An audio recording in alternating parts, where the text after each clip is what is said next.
आपल्या चॅनलवर सगळ्यांचं अगदी मनापासून स्वागत आहे। उद्या आहे रविवार आणि उद्या आहे रथसप्तमीचा विशेष असा शुभ दिवस। आणि बघा, सगळ्यात महत्त्वाचं म्हणजे रथसप्तमी हा दिवस सूर्यनारायणाला समर्पित असतो आणि उद्या रविवारी रथसप्तमीचा दिवस आलेला आहे आणि रविवार देखील सूर्यनारायणाला समर्पित असतो। त्यामुळे उद्या विशेष असा योग जुळून आलेला आहे। सगळ्यांनी उद्या रथसप्तमी दिवशी उंबरठ्याच्या बाहेर ही वस्तू अवश्य ठेवायची आहे। हा उपाय तुम्ही सकाळी करा किंवा तुम्ही दिवसभरात कधीही करा, पण न विसरता ही वस्तू उंबरठ्याच्या जवळ आपल्याला ठेवायची आहे। विशेष तिथींचं विशेष महत्त्व समजलं जातं। वर्षातून एकदाच येणाऱ्या या तिथी असतात, त्यामुळे बघा या दिवशी केलेले उपाय हे आपल्याला विशेष फळ देऊन जातात, त्याची फलप्राप्ती आपल्याला होत असते।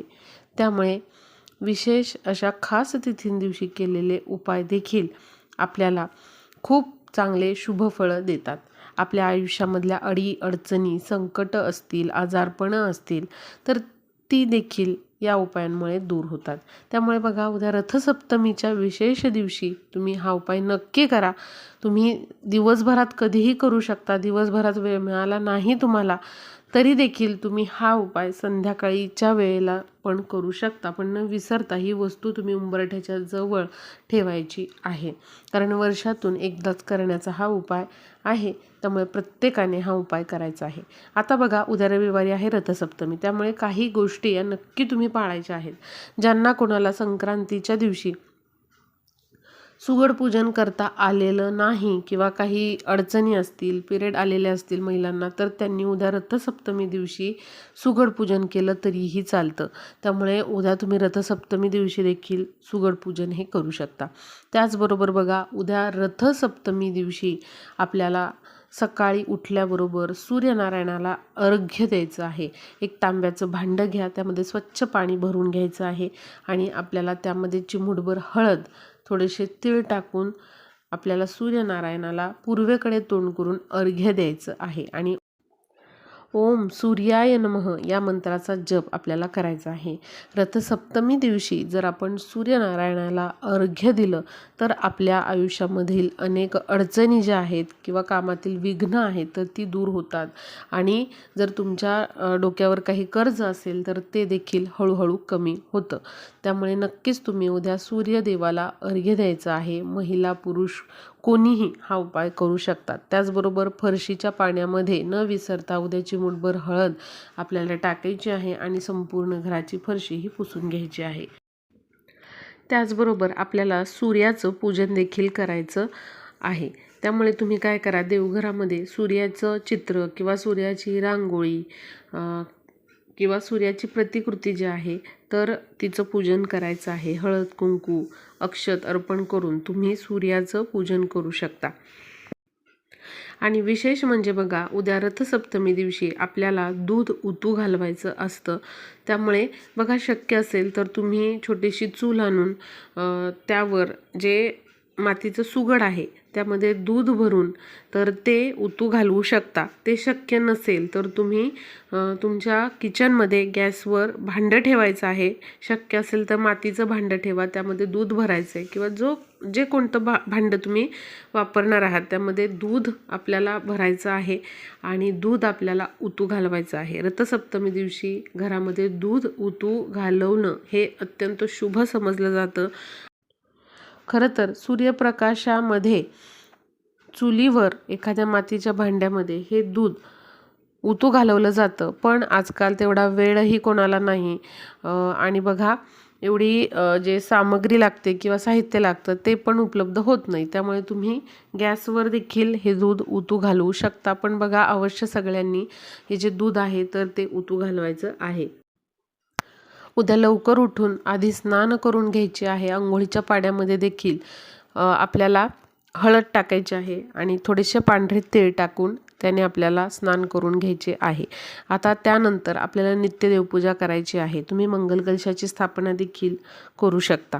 आता बघा आपल्याला काय करायचं आहे, उंबरठ्याजवळ एक वस्तू ठेवायची आहे. त्याआधी थोडीशी हळद घ्या एखाद्या भांड्यामध्ये.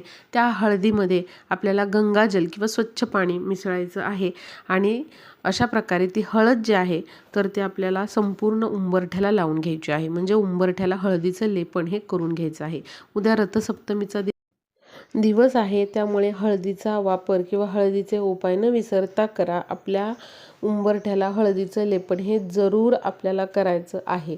हळदीचं लेपन केल्यानंतर थोडंसं ते लेपन सुकल्यानंतर आपल्याला स्वस्तिक काढायचं आहे कुंकवाने आणि आपल्या उंबरठ्याचं पूजन करून घ्यायचं आहे. अष्टलक्ष्मीचं स्मरण करत आपल्याला उंबरठ्यावर हळदी आणि कुंकवाचे 8 रेषा ज्या आहेत तर त्या ओढून घ्यायच्या आहेत आणि उंबरठ्याचं पूजन करून आपल्याला तिथे फुलं अर्पण करायची आहे. आपला उंबरठा हा अत्यंत महत्त्वाचा असतो. आपलं मुख्य प्रवेशद्वार असतं ते. त्यामुळे तिथून आपल्या घरामध्ये माता लक्ष्मीने प्रवेश करावा, सकारात्मक ऊर्जा घरात यावी आणि नकारात्मक ऊर्जा आपल्या घरापासून दूर राहावी, यासाठी अवश्य आपल्याला अशा प्रकारे हळदीचं लेपन हे करायचं आहे. त्यानंतर तुम्हाला उंबरठ्याच्या जवळ लक्ष्मीची पावलं काढायची आहेत किंवा जी शुभचिन्ह आहेत तर ती तुम्हाला काढून घ्यायची आहे आणि तिथेच आपल्याला उंबरठ्याच्या उजव्या बाजूला एक दिवा प्रज्वलित करायचा आहे. दिवा प्रज्वलित करत असताना एखाद्या डिशमध्ये तुम्ही तांदूळ घ्या आणि त्याचबरोबर थोडेसे तीळ त्यामध्ये घ्यायचे आहेत आणि त्यावर तुम्हाला दिवा प्रज्वलित करायचा आहे. हा दिवा तुम्ही मातीचा घ्या किंवा धातूचा घ्या चालेल. आता दिव्यामध्ये आपल्याला जोडवात टाकायची आहे आणि असा हा दिवा तुम्हाला तिळाचं तेल टाकून प्रज्वलित करायचं आहे.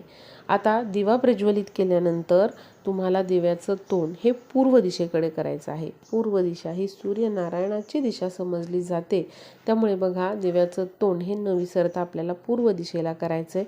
दिव्याला हळद कुंकू लावून घ्यायचं आहे आणि या दिव्यामध्ये आपल्याला पांढरे तीळ टाकायचे आहेत आणि थोडीशी हळद आणि एक चांगली जी लवंग असते तर ती टाकायची आहे.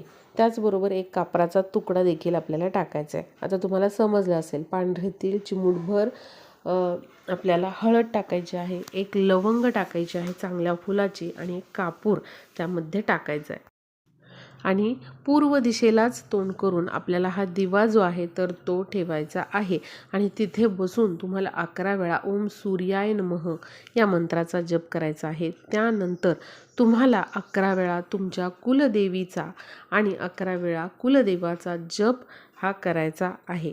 तुमचे जे कोणी गुरु असतील, इष्टदैवत असतील, त्यांचा तुम्हाला 11 वेळा जप करायचा आहे आणि वर्षभर माझ्या घरामध्ये सुख समृद्धी येऊ द्यात, घरामध्ये धन धान्य हे वाढावे, त्याचबरोबर लक्ष्मीने अखंड वास करावा, घरामध्ये सर्वांचं आरोग्य हे चांगलं असावं, यासाठी तुम्हाला सूर्य देवांना प्रार्थना करायची आहे आणि अशा प्रकारे हा दिवा तुम्हाला आवर्जून प्रज्वलित करायचा आहे.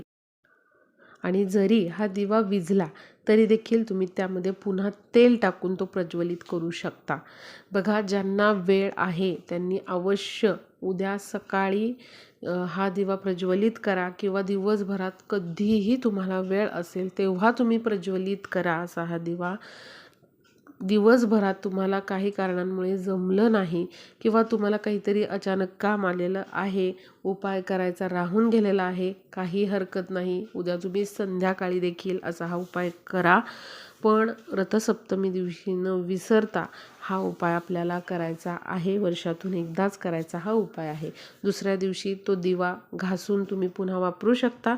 धातूचा दिवा असेल तर मातीचा दिवा देखील तुम्ही वापरू शकता आणि त्यामधले जे काही वस्तू आहेत तर त्या तुम्ही घरातील जी रोपं आहेत तर त्यांच्या मातीमध्ये ते टाकू शकता. तांदूळ जे आहेत तर ते पक्ष्यांना तुम्ही खाऊ घाला. तर अशा प्रकारे हा उपाय तुम्ही उद्या रथसप्तमी दिवशी करायचा आहे. व्हिडिओला जास्तीत जास्त शेअर करा म्हणजे उद्या रथसप्तमी दिवशी सर्वांना हा उपाय करता येईल.